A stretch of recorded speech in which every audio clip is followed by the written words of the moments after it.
Reading through Jujutsu Kaisen has been an absolute emotional rollercoaster, and I will certainly never forget this story. This ending of Jujutsu Kaisen has just been so wholesome and great that it has made it one of my favorite animes of all time. It was already a top tier series, but the ending and the way everything is wrapping up has just taken it to the next level for me. And this is coming from a die-hard Gojo fan who never really got to see what I wanted to see, and I definitely look forward to see what's gonna happen in the last 3 chapters, cause it almost seems as if this chapter, especially the next chapter from this chapter, could easily be the final chapter. It seems like everything's already wrapped up. However, I think in these last chapters, Gege is either going to set up a Jujutsu Kaisen sequel, or, much more excitingly, a Jujutsu Kaisen prequel set in the Heian era.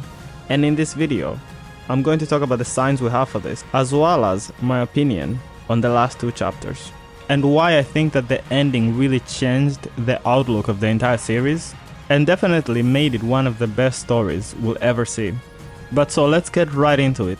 So I really loved the dialogue between Yuji and Megumi, when Megumi just refused to leave because he had just lost absolutely everything he wanted to leave for. And Yuji understood that, and he said that he couldn't force Megumi to leave. This was a really unique response from Yuji, and definitely not what you typically see from shonen main characters. They're just going to talk no jutsu their way out of basically everything. So in the beginning of chapter 268, I thought it was very fascinating to watch Megumi speaking with Sukuna, basically at the end of the rope for Sukuna. It seems like Sukuna is trying to tell Megumi all the terrible things he's done, and Megumi didn't really do these things. It was Sukuna who did them, and basically the world just being absolutely cruel to Megumi. But basically Sukuna is just convincing Megumi to give up on life and everything and give Sukuna full control. So this was a very, very interesting thing to me, because it's very rare that a villain in shonen goes down as the absolute GOAT. Even Uraume talks a little bit about it right here. They imply that if Sukuna would get full control of his vessel, or he would actually get like a really strong vessel that is similar to his original body, he would have soloed everybody, and he would not have even been close. Again, this is also another sign, on top of the fact that Sukuna's character is still a badass. He never really got embarrassed and exposed, so we can still look at him as this insane respectable villain. And this is kind of what Gege did with Gojo. Gojo is like the most popular character in the series by far. When he lost to Sukuna, saying that, oh, Gojo would have lost anyway, like, he had no shot or whatever he said, like, that wasn't good. It wasn't good for Gojo's character. He dragged him through the mud, and there was really no reason to do that. He could have just lost, and then Gojo fans could have coped saying like, but he needed to use the 10 shadows. He wouldn't have won without that. At least they would have had that cope, but you took that away as well, and the cope would have been good as well, because obviously you would have allowed Yuji to shine and everyone else, as we've seen. But maybe Gege was like, yo, the series is over, I'm not really selling anything, so I don't really care if you people are upset at me anyway. But having said all of this, he's pleading with Megumi to allow Sukuna to have full control and maybe get the 10 shadows back. And Megumi is talking about how Sukuna seems kind of pathetic at this point. Also, Megumi ends up changing his mind, and I did kind of think the whole time when Megumi refused to leave just because he had lost the one thing that meant everything to him.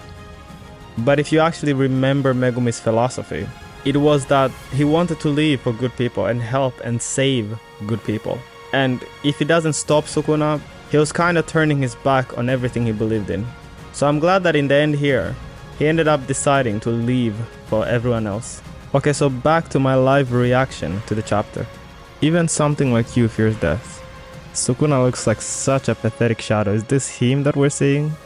Deep inside, this is what evil truly looks like. Sounds obvious, but there is tons more people in this world than just me.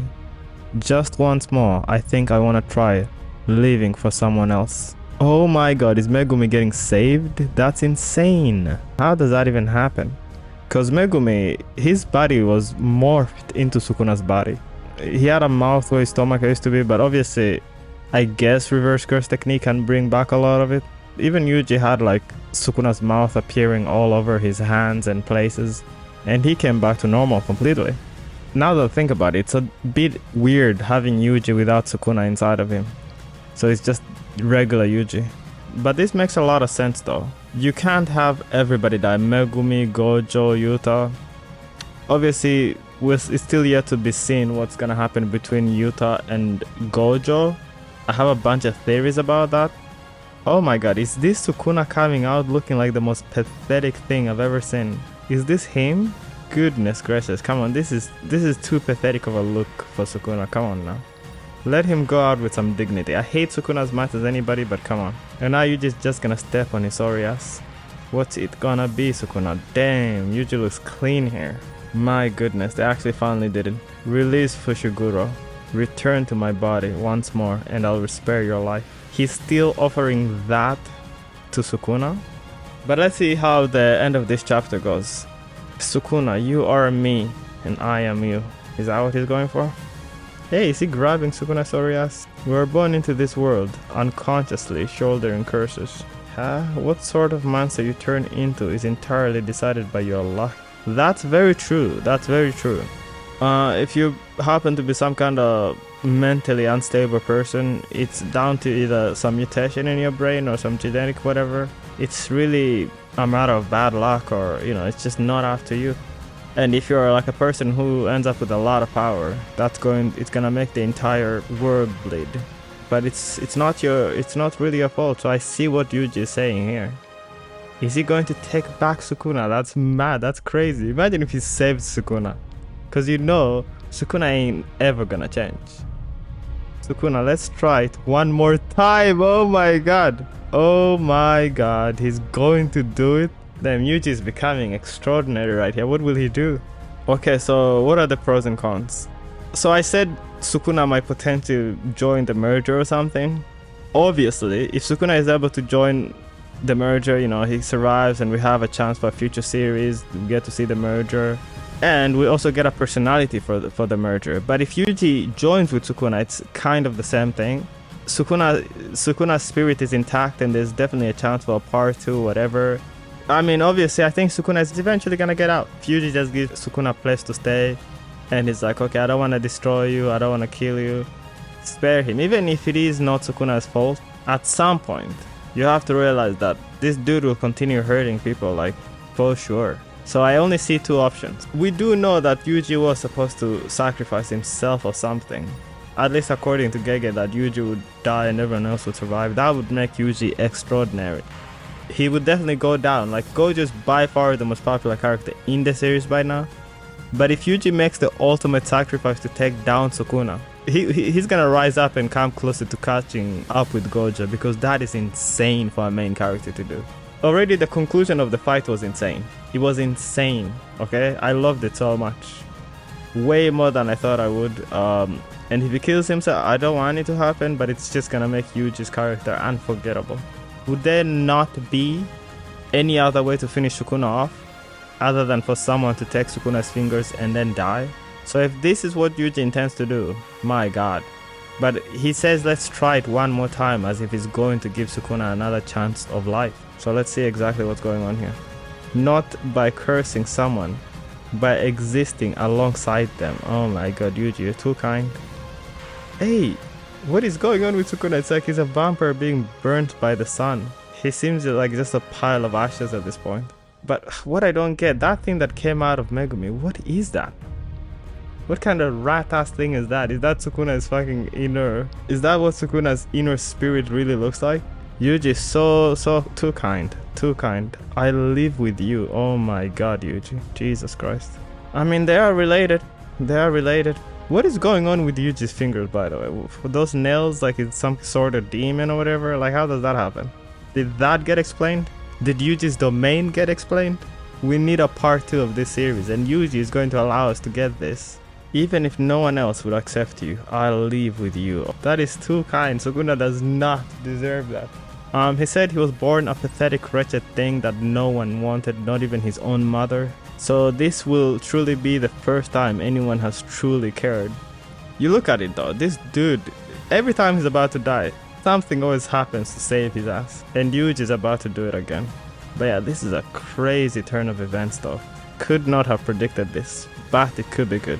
I'm impressed that you take this farce so far, Yuji Itadori. Don't underestimate me. I am a curse. I mean, yeah, Sukuna is not human. He's a curse, whatever curses are.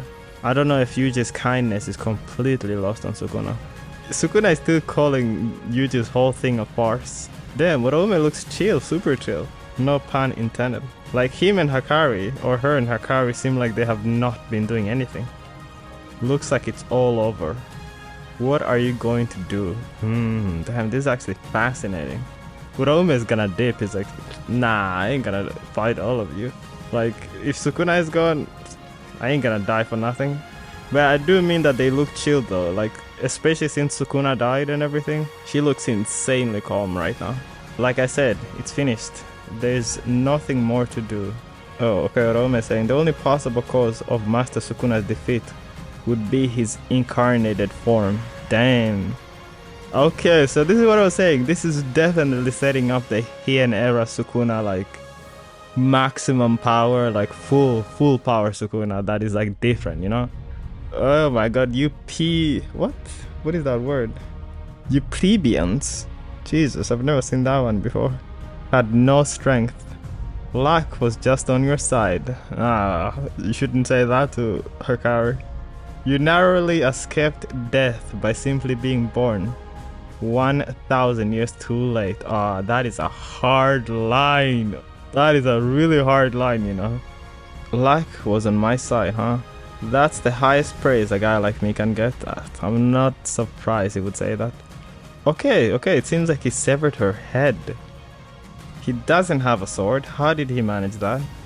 Why was he asking what is she going to do if he just killed her? What? Oh my, I really loved the conclusion to this fight, I must admit. Well, anyway, that's the end of this video. This chapter was kinda long. I'll save the end of it for my next video, as well as predicting the very end of Jujutsu Kaisen. So as always, thanks for watching. Drop a follow if you enjoyed the video, or a like, and see you in the next one.